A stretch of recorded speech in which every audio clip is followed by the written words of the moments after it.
Usa ka tingog, usa ka katawhan.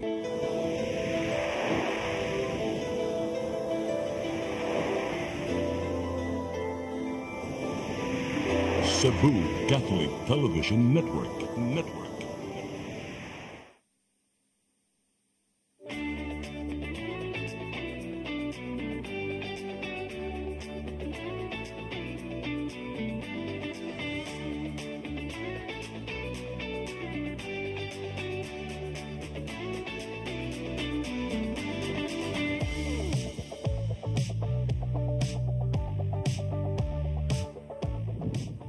Maayong adlaw, ako si Deb. Maayong adlaw kaninyong tanan Luzon, Visayas ug Mindanao, kini si Jerry ug kamo nagtan-aw sa New Start OzoneMed Health and Wellness Talk.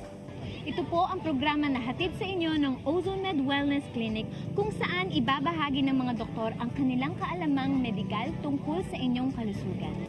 O kini ang programa nga dili lang para sa may sakit, labi na sa cancer, kundi para sa tanan sa mga dili gusto magkasakit o sa mga walay sakit. Sa programang ito, sasagutin ng mga doctors from OzoneMed Cebu and OzoneMed Davao ang mga commonly and frequently asked questions about health and wellness. Kini nga programa para ninyong tanan, mapabatanon ka man o may edad, labi na gyud sa mga may sakit karon kay labi na, kini panahon na walay pili kung kinsa ang nakay sakit. Deb, sinong doktor ang makakausap natin today? Kuya Jerry, ang kasama ni Doc Rio ngayon ay ang physician in charge sa Davao na si Dr. Colleen Badoy. Di na nato ni padugayon no, ato nang puntuon sa OzoneMed Davao, Dr. Call sa Doc Rio, maayong adlaw. Good day! We have another episode, Doctora, about how to help our cancer patient here in our health talk about medical ozone therapy. Okay, let's talk about yung paano natin mapapalive longer ang mga cancer patient na to na na-diagnose na. And most of our patients diagnosed na talaga, no? Hindi na tayo nagda-diagnose. Yun talaga yung issue Paano ba ang longevity natin? Yes, how to help them have that longevity effect, no? Kaya hindi nila malulusin yung hope. There will be no losing or hopelessness here, but you would hear us out, and then we will be discussing to you some information, and pag kayo po ay nakarating din dito, more detailed pa. Okay, so let's start. One-on-one, talagang pag-uusapan natin. Tulungan sila makaget out of the journey as fast as they could. Okay, so ano yung una natin na ina-assess, doktora? Yung mental health ng pasyente. Siyempre, depression. Sinintensyahan na. Minsan sinintensyahan na Yun na sinasabi. Kamusta ba siya? After diagnosis. Yes, talaga lupay-pay na dahil yun na, sentensya sa kanya. Huwag po kayo mawala ng pag-asa, okay? Ang buhay po natin ay nasa kamay ng Panginoon. It is only Him. He's the source of life, no? Siya po nagbigay, siya din po ang babawi nun. Ngayon, pag kayo po ay pumunta dito, tutulungan po namin kayo magkaroon ng self-realization, okay? Kasi ako din nun, doktora, naku, yung self-image ko, yung palang takot na ako. Kasi cosmetic surgeon ako, I do left and right. Breast augmentation, ako yung naglalagay ng implant. Pero nung ako na-diagnose talaga, fear hovering me, no? And then, I thought of, magpapalagay pa ba ako ng implant ko? May mga kanya-kanya tayong reason, may mga kanya-kanya tayong outlook in our life. Pero hindi ko matatanggi, talagang umiyak ako. Because nawala na yung kadibdibang ko. No? And so, I can relate for all those patients na talagang hindi lang yung mawawala yung ganong part ng katawan nila. No? But and at the same time, ano ba ito-choose pa natin? No? Ang pagiging maganda sa mata, maganda at mayaman ang ating kadibdiban o ang buhay. Okay, so we have to choose life, no? And we have to choose it rightfully, no? Without any other reason. But the important is talagang yung magkaroon ka ng longevity. So with the mental health issues, ina-address din natin yan dito. And so, kayo po na nag-iisip, no, whether to to go ahead with some of the patient din naman pagka nagpaparlagay din, reconstructive na yon. And there are procedures na talagang matutulungan din naman po namin kayo. But it's just that I really opted to choose not to have any more foreign body to be implanted in my system because that would add up an overload for the work of our system, defense system natin. So, kanya-kanya pong pagpili. And then also the depression. Okay, yan talaga ang kalaban, doktora, ng cancer patients. Oh, yes. And that's why here in Ozone Med, we help patients overcome fear. Yes, overcome fear, no? And then one of that is to declare and say our healing verses, doktora, Yes, di ba? doktora. Napaka-powerful po yun. When you speak the word of God, especially the healing verses, and you declare it to yourself, something good is going to happen. And there will be transformation of this molecule, doktora. Talagang kitang-kita natin, tangibly manifesting the healing effect of this ozone molecule upon the body of our patient. At yung depression, doktora, nawawala. Kasi di-declare mo yung positive, yung truth, at yung healing power ng Word of God. Yes. And there is also effect pa, no, doktora, yung ear insufflation natin. Naku, nakikita natin doon talagang nagiging pa sila. Parang precise yung decision making nila. Yung brain fogs na sinasabi natin, masyadong alimuong sa ating mga kaisipan. Okay, nakakatulong din yung ear insufflation, doktora, kasi ito yung malapit sa brain. Kaya dito natin i-introduce yung ear insufflation. So, dito natin na-address yung depression, yung cognitive dysfunction. So, nakakatulong talaga. Talaga, it relaxes every vessel sa meninges of the brain, no? Napakalaking tulong, just the blow of that ozone gas in the ear. Okay? So we address that, and then another is also the physical activity ng pasyente. Of course, yung first yung first session nila, medyo mahina pa yan Wag naman natin... Low-bat pa. Low-bat sila. Kasi sa sobrang fear, low-bat. Low-bat, kasi mabubuhay ba ako? Pero pag na-ozone na, may energy na, doktora. Pwede na maging physically active. Yes. And that talagang sinasabi natin, you have to make galaw-galaw for a good blood circulation, no? Pag hindi gumalaw, papanaw. You have to make galaw-galaw. You have to do some work, galawin mo, no? Like a simple walking for 15 minutes, kung kaya mo. 5 steps ngayon, 10 steps bukas, 15 steps na. And then, so with, matatansya mo naman yun mafe-feel mo. Pero, minsan naman, ayaw din natin sagad-sagadin. Oo, kasi baka minsan, may mabali. Oo, kasi minsan, sinasagad na, bumalik na yung kalakasan na, pero bumalik din sa dating gawi. Mga pagkain nila. At doon tayo magtatakal ng mabuti, doktor. The nutritional part of our cancer patient. Yes. No, they have to maintain a healthy weight. Karamihan, baksak talaga. No, especially in colon cancer talaga. Because of the something had happened dun sa kanilang GIT. Digestion nila affected. And so with yung healthy weight nila, hindi talaga ganun kaagad, But talagang kung masunurin at determinado ang ating pasyenteng mabuhay pa. Susunod talaga siya. No, sa mga protocol na inaano natin. But we're not controlling our patient here. They have the right to choose. Kaya nga po, dito sa pasimula ay talagang sinasabi po namin na may karapatan po kayong pumili.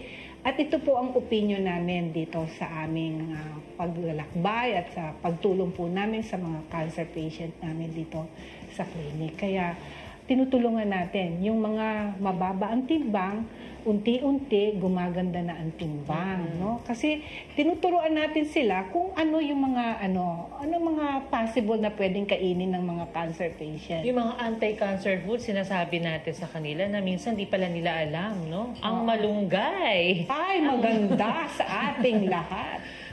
Kaya magtanim na po kayo maraming malunggay. You can put the malunggay in your rice. So non-expensive. Pwede niyo pong i-try. Doktora, share ko lang ang aking malunggay shake. Sinasabi sa mga pasyente. Makinig kayo. Ganito gagawin. Isang cup ng leaves ng malunggay. So, kung pwede nyo, gusto nyo yung mga tangkay-tangkay, pwede rin. Kung gusto nyo medyo crunchy, pwede. So, 1 cup, i-blend nyo yan with 1 cup of milk. Bahala na kayo kung ano gusto nyo milk. And then, lagyan nyo ng banana, lagyan nyo ng nuts, ano pa gusto nyo. I-blend nyo, press nyo ang blender, meron na kayong shake. So, gusto ko sabihin lang po, pwede po kumain ng healthy. So, kung ayaw nyo ng malunggay, pwede nyo siyang i-shake. O pwede nyo nang gawin siyang pancake. Right. Oo. So, ang emphasis lang po, we eat po the superfoods. Yes. What are these superfoods na pwede nating i-mention, Doktora? That would help them find it na talagang it would prevent the cancer growth sa system nila. One is cauliflower. Yeah, the cauliflower. Available naman yan sa Pilipinas. Yes, Doktora, yung pinsan niya din broccoli. Oo, kaya yung broccoli, kaya lang kailangan natin matutunan yung paano paglilinis nito. Oo nga, Doktora, sa kamadaya yung tangkay mabigat. At tinuro sa akin nung ako ay nag-gather ng aking mga pagkain. When we have I have 1 basin with 1 liter of water. Tapos doon ko nilalagay lahat yung mga leaves and mga vegetables ko. And then put 2 tablespoons, 1 liter, 2 tablespoons of the baking soda.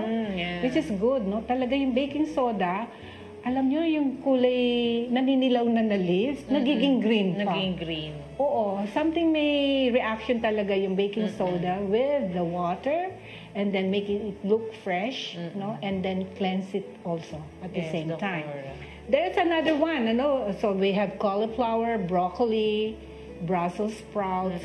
Ang kapantay niyan, parang cabbage kasi ito, maliit na cabbage na natikman ko din to. Oo, parang cabbage siya na maliit. Yes, Doc. Talagang kakainin mo lang siya, no?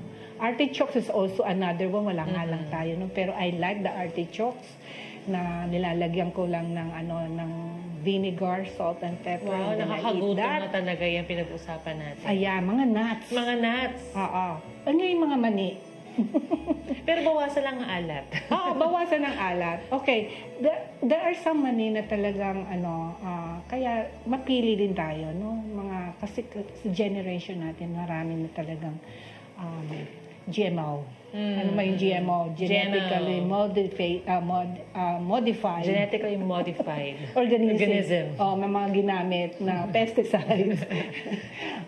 Na herbicidal, yung mga ganon. We wanted it as much as possible organic. And natural. Natural, okay? Even the legumes. Ano ba yung mga legumes? Mga sitaw, bawta, patani. Oh, yes, Doctor. Isama na si munggo. Very practical. Doktora, mura lang ang munggo sa Pilipinas. Garbanzos din.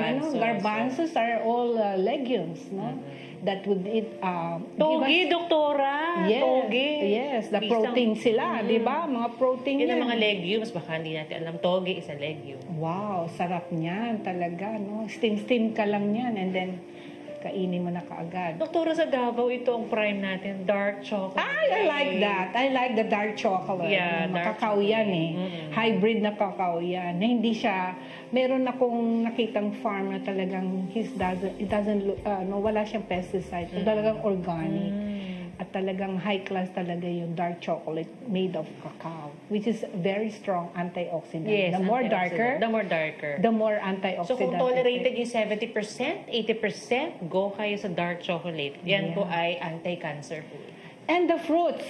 Yes. Oo, the fruits is... Doktora, ang dami namin dito sa Davao. We're so blessed with fruits. I love the fruits here, right? These are natural sugar. Yung fructose, madali digestion at ilabas ng katawan natin. Kaya yung insulin insensitivity, mababawasan yung mga, hindi sila magiging diabetic talaga, no? When you have the fruits in your table also. So, ang pinakang main talaga natin is about 90% of our plate should be fruits and vegetables. Only 3% are fats, and then 2% ang carbs. Yun ang division ng plate natin. Okay. Dok, yung dito sa mga fruits namin sa Davao, we're so blessed kasi. So, nandyan po ang mangosteen, nandyan po sino pa ba? Si pomelo na aming pong bestseller, Doktora. These are all good sources po ng ating antioxidants. Yes, we talk about also some supplementation program natin. Yes, especially yung ating pag-usapan natin yan later on after this break, Doktora. Ano importance nun. And then, add on more, paano natin mapapanatili at mapalong longevity nga yung goal natin. Ano? Hindi ibig sabihin na cancer diagnosed ka na, doon ka na lang. No? But we, just as I am now, that I'm really wanting to share about how I was able to overcome this. And if you will just stay tuned with us after this break, you will learn more to stay longer and healthier and happier, and everything na nga. Okay? Naku, Kuya Juray, madami pang i-discuss ang ating mga doctors mamaya about our topic. Kaya dapat abangan nila yun. Yes, ako din excited sa part 2 sa istorya ni Doktora ko. Gawas ani nga atong topic nga discuss karon no. Usa ka dakong blessing sa ato no sa Ozone Med nga nakita nato, kita mismo naging saksi ng mga ginawang himala ng Panginoon sa buhay ng ating mga pasyente. Yes, agree ko dyan, Kuya Julie. Ang dami na nating healing stories and overcoming journeys na naging inspirasyon sa karamihan ng ating mga bagong pasyente. Yes, dili sa Ozone Med, among gipon, among gipangtapok ang mga kwento, ang mga istorya sa atong mga pasyente gikan sa Luzon, Visayas ug Mindanao sa atong 11 branches. O kini ang mga istorya ato kining gihatagan og kinabuhi para ma-encourage nato kamong tanan nga nagtan-aw nga dili lisod na tubangon ang sakit karong panahon na sa tabang sa atong Ginoo ug syempre sa tabang sa ozone therapy dinhi sa Ozone Med Wellness Clinic. Usa karon na sa bilaing testimony nga mong i-share ninyo, di ba, De? Oo, Kuya Juray. Ngayon, panoorin natin ang kwentong ito.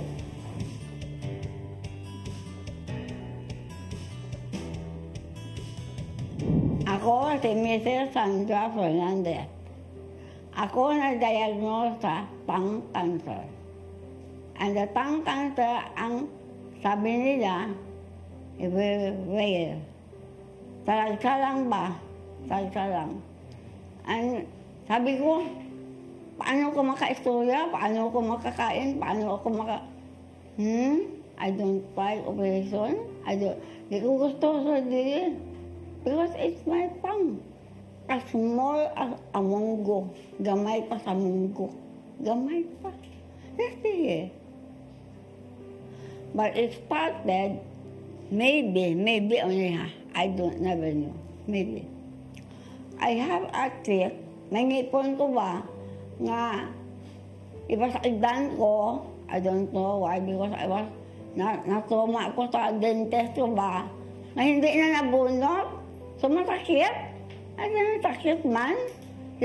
Go back and take antibiotic. So I did not go back. I said, sakit man. How many injection of anesthesia, hindi pa madutban. So, yun ko, ano man, I did not go back. Katong nipon ko ba, natalinis, nataliwis, natalong, nagsige bangga sa dila ko. Bangga sa ba? So, hindi ko na-notice. Agad na tingnan ako, sabi sa may pang, bakit nag-deform? So, wala pa maliit. So, pinasagdan ko lang. Pabayaan ko lang na, makuha mo na ko. So, ang gilin mo ko, I don't know, I'm sorry, I'm a pharmacist. Ang gilin mo na, sa medication ako na, I thought, luas lang. Sabi niya, kung yan, gagawin lang biyabas daw ko na. I said, bayabas. But I was amazed because it's going, naabutan maya sa pandemic ng lumaki yung bukol, hindi na ako makakain. Hindi na. Makakain ako, gamay lang. So, from 56 kilos ako, I went to 37 kilos. I lost 18 kilos. More than. And then, tapos, ang cancer is only in the tongue. Diyan sa tongue ko. I went to Lavadoc, prosthetic doctor, and I went to SMC again, but I said no. Because the diagnosis, ang iya pag-diagnose is anak jud. Apotlon jud. I said no. It's heavy in my heart. It's so heavy. I went go for biopsy. I never went. Pagkato ko dito kay Doc Glenn, he said, tanggalin ang tumor. Tanggalin daw, kwaon. And then it will be grafted. Prosthetic. Kailangan ang prosthetic surgeon. And sabi niya, kunin ang ugato, and then you are going to get here, kwaon din, ibutang din. Very complicated. It's very tedious. You got my vein, here, flap here, put it in my tongue. I get a tumor and give 2 centimeter allowance. So, what if the meaning of my tongue is only like this? Only one. This is one came over here. In the gut, the flap, another graph here, they get here, a big, and then flap it here again, flap it. So, team of doctors, yeah, tuslok in mga niya, every 2 hours, hindi ko matulog. Tuslok ko itong graph, atong ibutang niya, tuslok ko na ita, every 2 hours, hindi ko katulog. Hindi naman ko katulog, ani mo eh. Hindi ko katulog, oh my God. Why are you picking my tongue? Di ay, patanaw niya kung buhay, kung buhi ang tongue. So, igod, nagdugo. Ay kung hindi magdugo, patay. So, I was in detail for 3 months. I cannot talk. Hindi ko pwede maistorya. Kaya itong gitahi, mapadpad to, maano to ba, matanggal. So, I want to eat. I want to eat. But I cannot eat kasi hindi ko dito eh. I am very thankful that I did not lose my taste.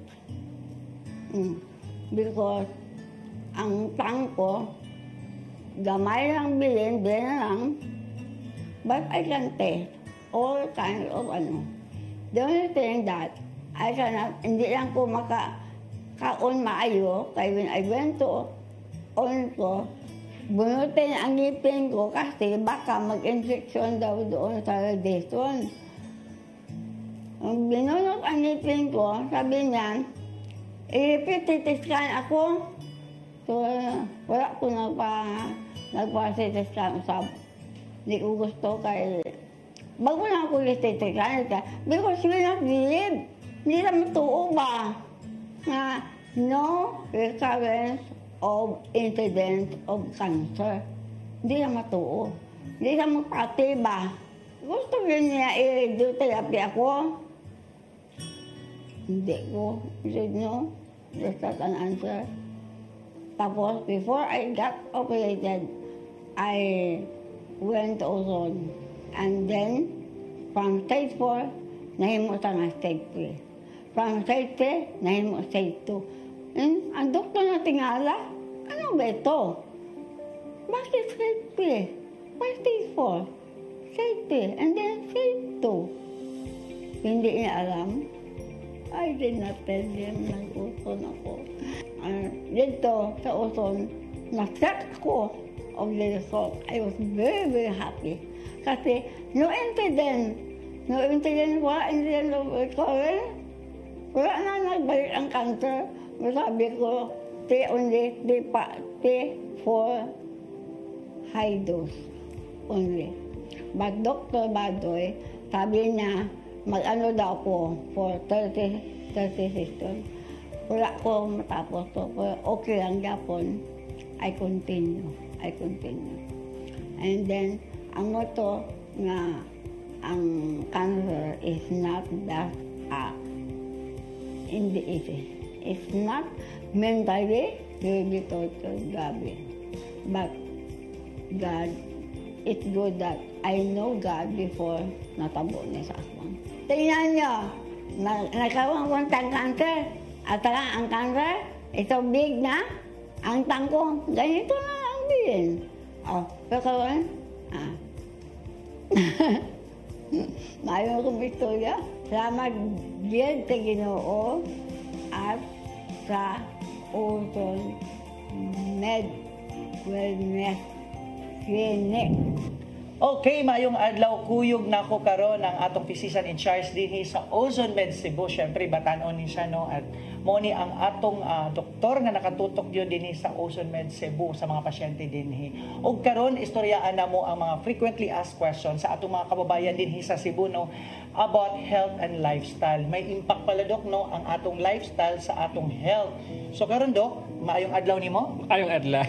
Daghang kay kong pangutana nimo dok. So I hope nga matubag pud nimo tong mga pangutana sa atong mga viewers nga nagtan-aw karon. Okay, dok, unsa ka importante ang mental health? Napaka-importante kasi ng mental health kasi yung mga sakit na nararanasan natin ay hindi lang para sa dahil sa sakit, dahil sa physical na sakit, but also merong pinanggagalingan na galing sa hinuhuna-huna natin, yung mga iniisip natin, yung mga anxiety natin, doon nagmumula talaga yung mga sakit natin. And nakaka-apekto ito sa ating katawan, like tumataas yung mga BP natin, yung namamaga yung katawan natin, sa buong katawan, and also tumataas yung BP, heart rate, yun. So malaking impact ang mental health sa pagkakaroon at pagpo-progress ng ating mga sakit. We're talking about mental health, di lang sa itong mga pasyente. No? We are talking about sa mga generation, young generation. Kasi mas dagandok no, ang mga may problema sa mental health sa mga young generation. Yes, kasi nabibigyan sila ng mas maraming pressure, lalong-lalo na ngayon. Pinipressure sila to have a greater life, yung mga nakikita nila sa social media, peer pressure, yung mga nakikita nila sa social media na kailangan nilang abutin. Minsan naiinggit sila sa mga nakikita nila sa social media. So, nag-pressure sila, yung mga hinuhuna-huna nila, so nakaka-pressure. So, it affects your mental health, what you see and what you hear. So, yes, correct. Ano sa mga, dok, maayo nga buhaton, especially nung katong mga tao nga nagtanaw karon no, nga nagsasuffer sa mental health nila, dok. Ano sa mga, pwede nilang buhaton, hinay-hinay nga pwedeng buhaton? Good question. So, ang maganda natin gawin dito ay kailangan meron tayong positive outlook in life. Hindi dapat natin kailangan magpa-control sa social media. So, kung hindi natin makontrol yung nakikita natin sa social media, then you should limit yung pagtingin.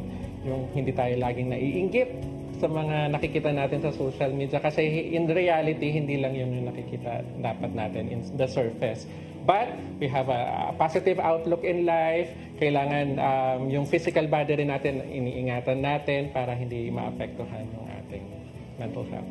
Yes, napaka-importante din no, na kita, bisan wala tayo sakit, akala ni mo no, bisan gatuura ka, makira ko, pero daghang kay kagnisod sa imong huna-huna no, nga minsan, pag ikaw lang usa sa imong kwarto, dito na ka magkaroon kaya nga daghan kayo sa mga batanon karon no, dahil dili healthy ang ilang mental, okay, yung mental health nila dili healthy, so nandun na rin dok yung mga suicidal, okay, di ba, yung mga anxiety.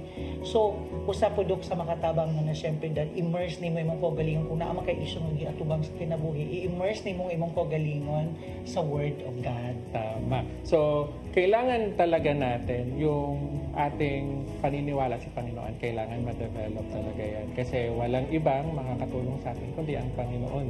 Kasi siya ang magbibigay sa atin ng kasiguraduhan sa buhay.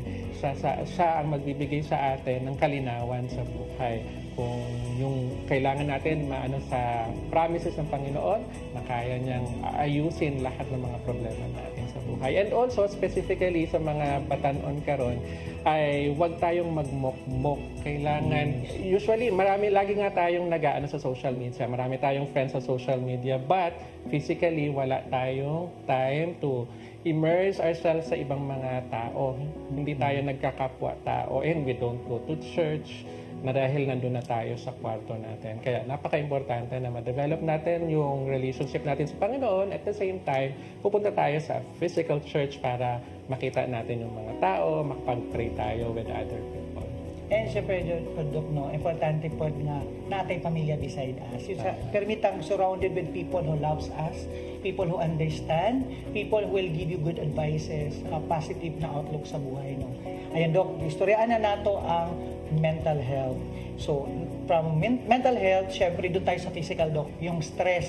Yung iba kasi, di ba, nagmamanifest yung stress talaga, Dok. Minsan nagkaka-allergy na sa sobrang stress, hinihika na pag sa sobrang stress. Gaano ka-importante, Dok, na iwasan natin ang stress? Ang stress talaga ay nandiyan na talaga yan. Ever since pagkabuhay natin, meron na tayong mga iba't ibang klase ng stress. Ang pinaka-importante dito ay paano natin iiwasan o aalisin yung mga hindi naman talaga importante na stress. So, kailangan tingnan natin ano ba yung kadapat-dapat o karapat-dapat na tanggalin sa buhay natin na nakaka-stress, like yung mga work natin na pwedeng i-delegate sa iba. Katulad ng yung pag-work natin sa night shift, usually yung mga batanon, they have the marami yung stress nila kasi nasa night shift sila. Doon tumataas yung mga cortisol levels nila, yung stress hormones nila na nakaka-affect sa BP nila, nakaka-affect sa sugar level nila.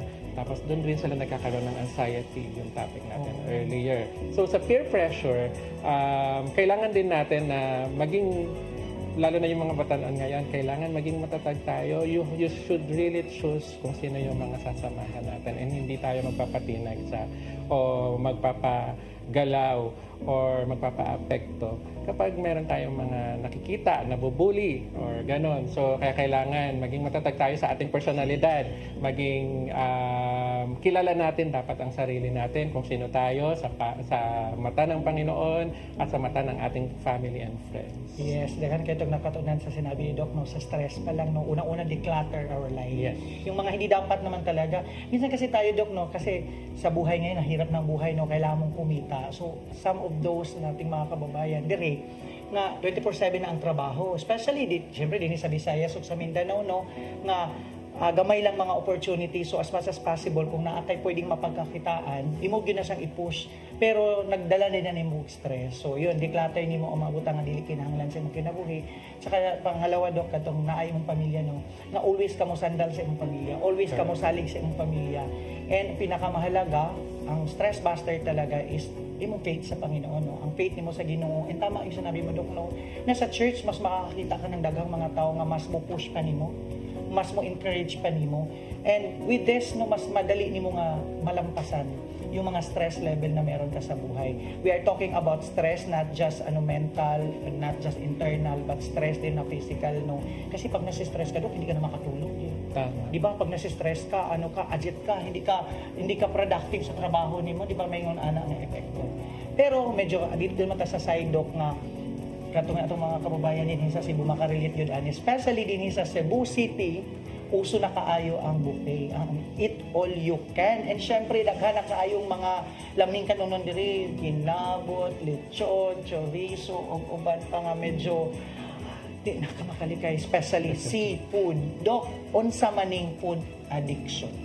Food addiction ay yung mga hindi na dapat natin kainin na masama sa ating katawan ay mas lalo natin kinakain. Kasi usually tactic yan ng mga restaurant or ng mga nagbebenta ng food. Mas lalo nilang inaalatan, mas lalo nilang pinapatamis yung food para maengganyo yung mga kumakain sa kanila na mas lalong umorder. Yung iba nagbibigay ng bread muna sa umpisa, para yung taste buds nila ma-entice, ma-stimulate para maka-order ka. O kaya magbibigay sila ng mga nuts muna na maalat-alat para mag-change yung taste buds nila. Mas lalo kang uuhawin, mas lalo kang magugutom, kakain sila. Yung mga milk teas natin dyan, mga milk tea lovers natin. So, ayun, masyadong matamis para mas lalo tayong mauhaw. So, yun. So, doon nag-start yung cravings natin sa sweets, sa salty foods na masama sa ating katawan na nakakakos ng diabetes. Yung mga most common na sakit ng isang Filipino, not just as Cebuanos but the Filipinos, the diabetes, the hypertension, and the other diseases usually ang primary cause ay inflammation, even cancer. Kasi usually, Doc, no, especially karon mahilig ang mga tao sa soft drinks. Di wala nahisgot og mga cancer patient no, mga batan-on karon, di ba? Into soft drinks, daghan na putag mga energy drinks, di ba? And syempre, tanan makarelate ani yung mga coffee diyan ang di ba nagdaghan na kayo ang mga coffee shop din sa Cebu, Doc. So dapat pala ni kanisa ato gini siyang likayan, no, hindi ibig sabihin nga mayon ka bata palagi ko ani ikatiguang na kumuhunong sa kung kanon, so dili gid dapat hindi po dapat. And speaking of coffee, yung ano rin natin kasi yung mga batan-on na nag-work sa mga BPO, they try to wake up dun sa mga dapat inaantok na tayo. So ang ginagawa nila, inom sila ng mas maraming coffee para magising sila. Ang nangyayari kasi doon, yung neurotransmitter natin sa brain, imbes na matutulog tayo, pinapalitan niya nung stimulant ng coffee. So yun, magiging addiction na rin siya. So which is bad. Wow. So, di ba, karon ako na naliwanagan ko ani nga resulti ni Doc. And syempre, Doc, siguro napaka-importante na matutunan na to, mahibaw-an na to ang moderation sa tanang butang, no? Moderation sa pagkaon, moderation sa inyong pag-inom. Syempre, dili gyud dapat na to in-encourage ang tanan, no, para mawang ang mental health, imong mental stress, maayos ang mental health mo. Dapat din siguro yung alcohol, Doc, no? Kasi we're talking about food addiction, pero how about alcohol addiction, Doc? Regarding sa alcohol addiction, and even the smoking. Okay. So, alcohol and the smoking addiction ay nakaka-apekto yan sa liver natin, sa lungs natin. And also, meron kasi yung neurotransmitter din yung problem nito sa brain natin. So, pag once na nag-take na tayo niyan, hahanap-hanapin na natin ito. At magkakaroon tayo ng parang feeling of goodness sa ating katawan, which pag along the way, pag ulit-ulit na ito, nadadagdagan sa katawan natin, nagiging addiction na ito, pero nakaka-harm sa katawan natin. So, I encourage you all na hindi talaga dapat simulan ito, lalo sa mga bata. Yung tikim-tikim pa lang, huwag na, i-avoid na natin. Yes, tama. No? Pabata ang mga may sakit karon. Even din sa Ocean Med Wellness Clinic, no? We have like 27 years old na lung cancer, di ba? So, this is lifestyle diseases, Doc, di ba? We have also yung mga nag-wellness na natin, mga high blood, mga bata pa pala, mga high blood na, no? So, parang di lang yun na sa stress, pati na sa pagkaon. Yung kanang akala ni mo, na anda na nini mo, no? Kaya normal na mukaon kung para ginamos, sa Cebu, buwad. Sus, yun dahil, maudi na hinungdan, di po na siya, Dok, na mag-complicate na ang imong sakit, ang pasakit ng mga to.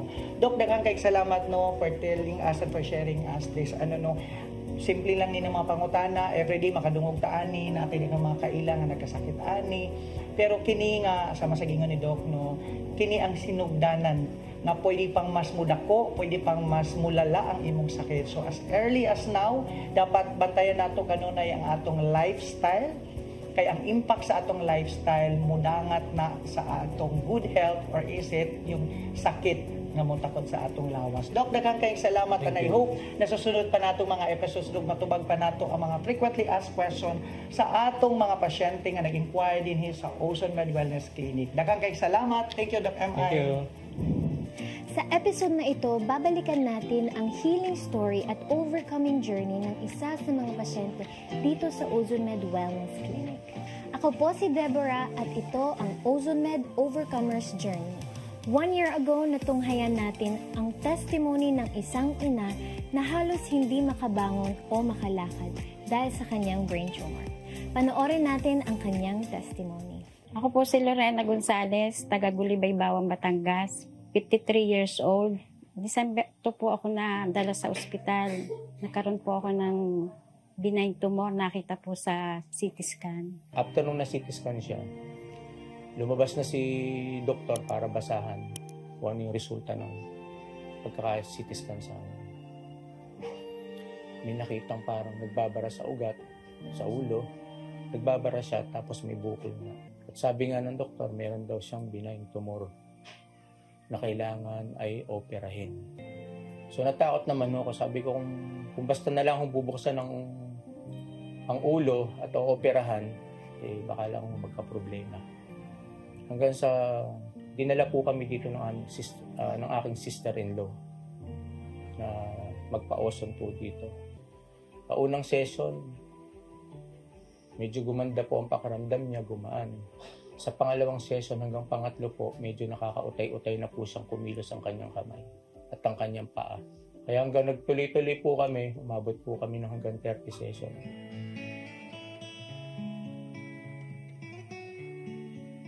Matapos ang 1 taon mula nung mapanood nyo ang kanyang testimony, kasama na po natin muli si Ma'am Lorena Gonzalez. Welcome po, Ma'am Lorena. Kamusta po kayo? Eto, okay na okay po. Nakaka-attend po ako ng anniversary. Nakakapagsimba din po tuwing linggo. Ayan, praise the Lord. Ito po kasi ay overcomer's journey, no, Ma'am Lorena? Balikan natin yung inyong journey. Nung nandun po kayo sa ospital, nung sinabi po ng doktor, pwede niyo po bang ikwento sa amin kung ano po yung naramdaman niyo nung nalaman niyo pong meron kayong tumor sa brain? Ang naramdaman ko po takot. Na nalaman ko po ako may sakit na tumor.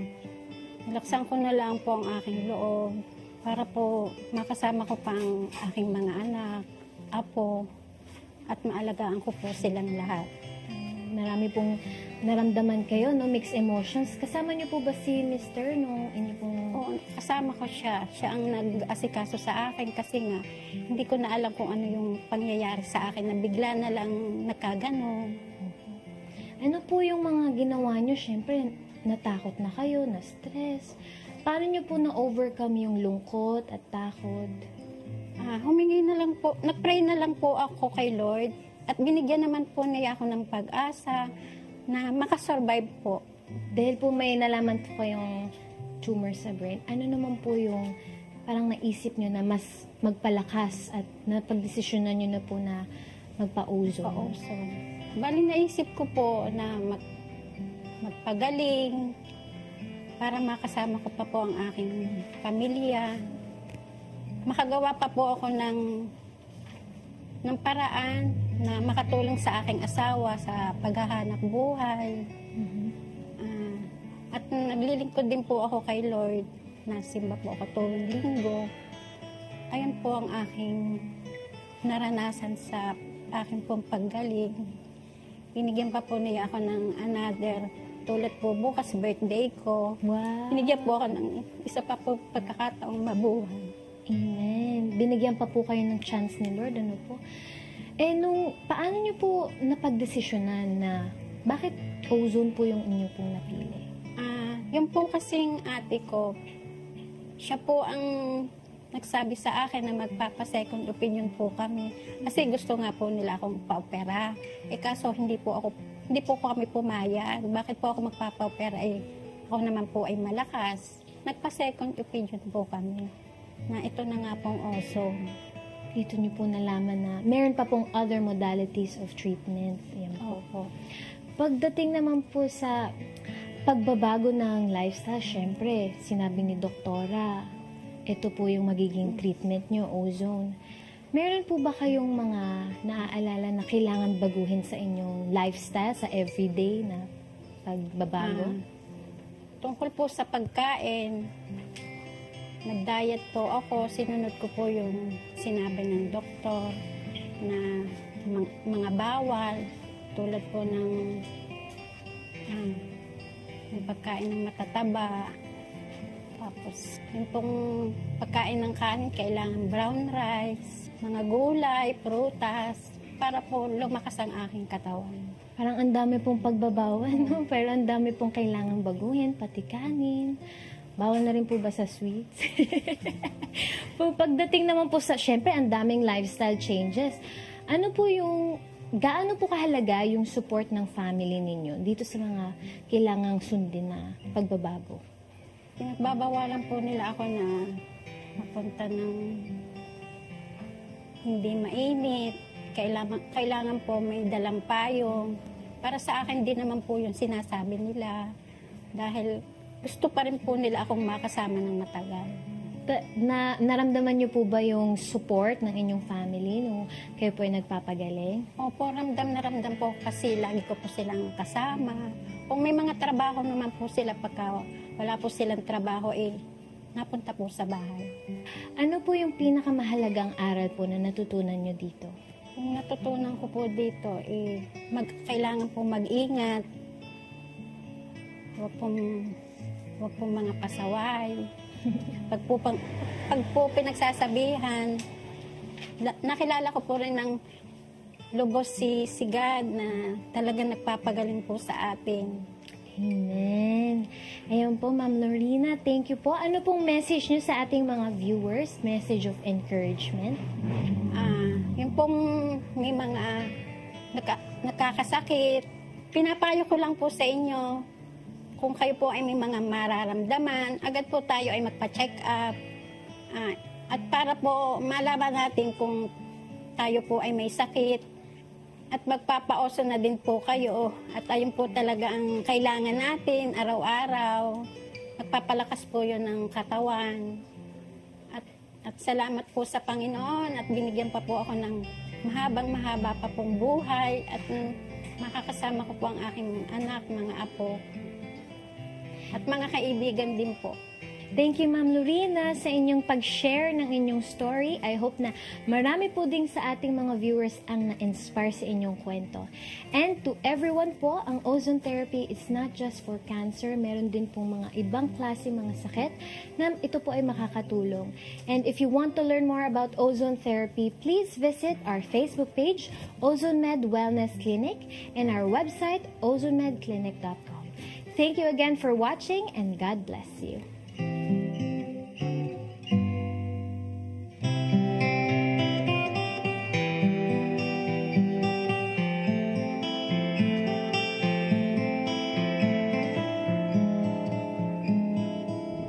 And we're back. Okay, pahalagaan natin uli, Doktora, dun sa ating unsyami na supplementation program.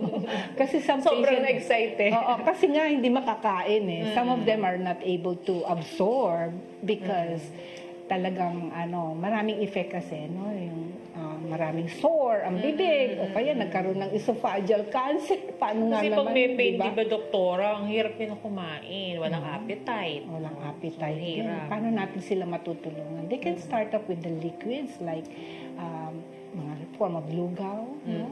Or oatmeal, pwede nila maumpisahan. Or broth, the vegetable broth, na pwede nilang gamitin as samahan lang ng mga whole grains. Na mga whole grains natin yan. Mas maganda po yung may colored rice tayo. No? Ngayon, very... multigrain rice. Multigrain rice. Black and brown. Basta maitim na maitim. Mas maganda. Ganon, mas maganda. Mas kasi maganda. maraming fiber. And minerals. And minerals. Yes, that is really very good for our gut system. No? So, ganun din sa bread. Pag whole grain ng bread, no, hindi tayo dun sa white bread. Whole wheat, multigrain bread na ngayon ang uso, Doktora. Diba? No? Yan po lalo sa mga anti-cancer. Sana nga yung pandesal na may malunggay. I like malunggay that. Na naman. Yes. Nating malunggay, pandesal. I like that. No? Yeah. Papalaman na natin ng mga prutas. Pwede rin po yun, no? Mango bread. Pwede mo homemade, Doktora. Pwedeng DIY, di ba? Pwede. Try natin. Yes. So, huwag matakot po. Kakain po kayo ng prutas at mga gulay. Yung po pinaka-main natin, no? As a cancer diagnosed and you wanted to get out of the journey, sumunod lang po kayo sa pinaka-healthy diet talaga, no? We call it detox. We call it vegetarian, no? Mahirap po kasi yung vegan eh. Pero I don't kasi some of the patients are really inclined to a vegan diet, very restrict diet kasi yun. Okay, so dagdagan natin ng ano yung source of the fat from the fish na binibigay natin, Doktora. So, ang nangyari kasi, Doktora, yung fat from the fish, no? So, we call it the omega-3. Oo. So, ito, pwede rin natin gamitin sa mga pasyente po natin na like merong deficiency sa ganitong vitamins. Kasi ang omega-3 po, hindi po yung napuproduce ng katawan. Okay? So, meaning po, talaga po sinusupplement natin sa katawan natin. So, ito po omega-3 is anti-inflammatory, no? For pain din po siya. So, ito po yung pwede rin natin mag-supplement sa mga patients natin with cancer. Right. But we don't ask them to eat the fish. Yes, Dr. Even right now, ang dami na natin. Nagre-red tide na ngayon. Contamination ng mercury, right, Dr. the mercury. And the mercury is so fast to come into the brain cells. Ayaw natin yung mangyari kasi ang galaw talaga ng cancer cells eh. Kaya we are trying our best to help out our patient na to really discipline them and the right to choose of what things to eat, no?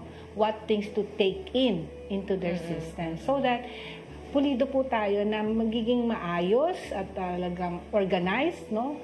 At yung kanilang journey na to ay magkaroon ng fast and quick recovery, no?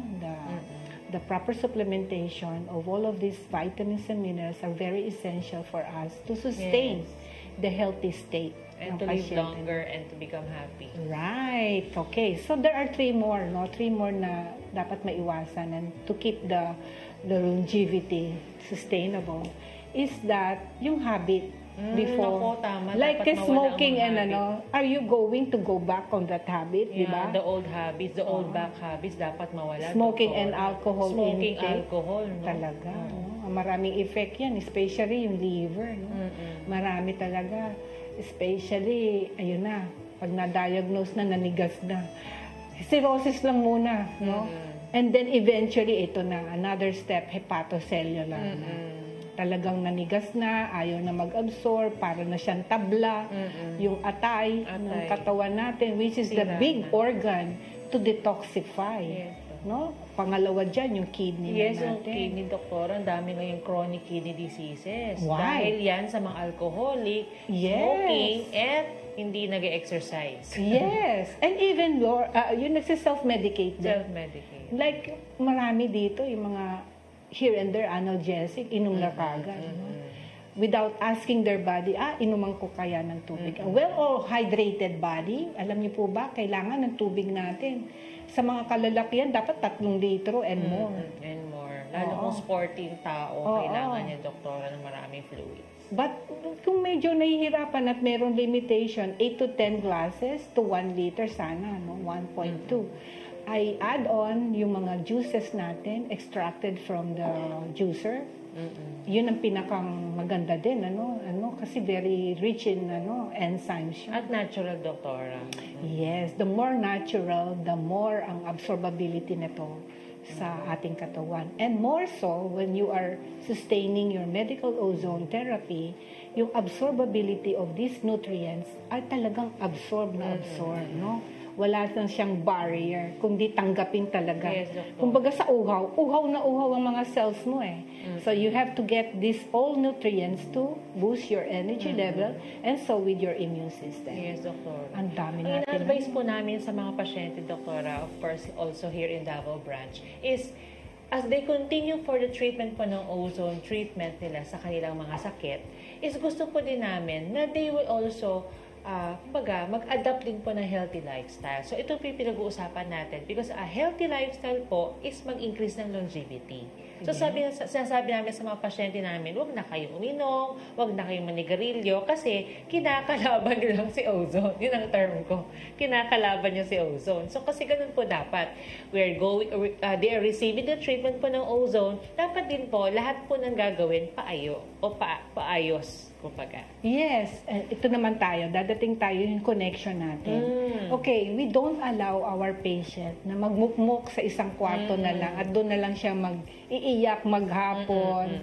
Because that's why papasok dyan talaga yung family support. No?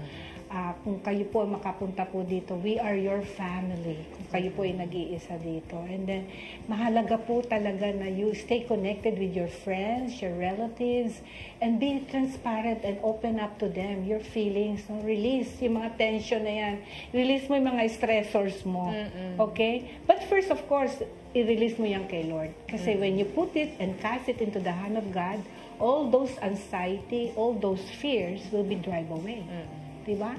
Ang ganda talaga ng ating mga procedures. Another one is that regularly yung ating yung follow-ups and the screening test. we wanted them not to just stop like an abrupt stop of their therapy, but continuing on. We really care for you, no? Ito po ay talagang pinagpapasalamat ko po na nadala po natin dito sa Pilipinas. That you don't have to go to America or you go to Germany, which is yun po mga original nito.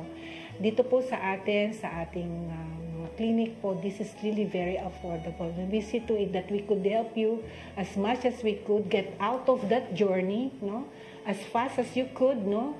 Kasi po, it all depends upon the responses ng katawan po ninyo. Kaya, little by little, with all of those information, stay connected with your friends, and then yung mental health system po ninyo, talagang ginagabayan po namin kayo at sinasamahan sa journey na po na to. At ito po yung bahagi namin dito sa Pilipinas na a healthcare system wherein everybody from higher level or to the lower, talagang mga kapatiran natin na sa laylayan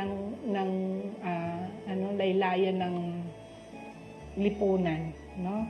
Makakatulong po tayo na maibahagi po yung ganito pong healthcare system dito po sa ating bansa. At ako po ay nagpapasalamat. Ito po ang isang bahagi ko ng pasasalamat. That's why I'm really very confident po na ma-share ito sa atin pong dito sa Pilipinas upang kayo din po maranasan niyo po ang pag-igib at magkaroon po kayo ng longevity para po sa anong purpose? For more work na mabigay natin ang ating the quality of life that we have na binigay po ng Panginoon at magamit po ito sa isang kaparaanan na kayo po ay magagamit para maihayag ang kabutihan at himala na ginawa po ng Panginoon sa ating buhay. Salamat po at sa susunod nating episode, so we will be talking another more topics as we come in encountering different cases here in Davao, and we're so thankful for you, Doctora, and for your life, really giving this as a tool, no, our life and our practice. And I really thank the Lord that you give this time and for the people here in Davao and the Mindanao area. So we'll thank the Lord and we just greet them and enjoy them, invite them in this address, no, in our clinic. So sa lahat po ng Davaoenyo na gusto pong maging mabuhay ng mahaba at maging meaningful ang life nyo because nagagawa nyo po ang ginawa ni Lord para sa inyo. So dito po sa Ozone Med Wellness Clinic, we are inviting you every po Tuesday to Saturday po kami 8 to 5. Dito lang po kami, malapit lang, downtown lang. Dito lang kami sa General Luna ground floor, Salvacion Building. Wow, thank you very much. And we see you on our next episode. Have a good day. Bye! Daghang salamat, Doc Calls and Doc Rio.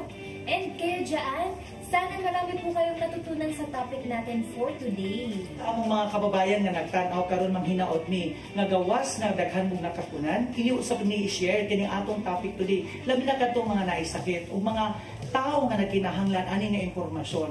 O syempre kung kamo nagtanaw ani, pwede niyong i-scan ang QR code na makita ninyo karon o kini makakuha pa kamo og privilege sa mga discounts o uban pang mga special offers nga ihatag sa among mga branches sa Ozone Med Cebu, Ozone Med Davao ug Ozone Med Bacolod City.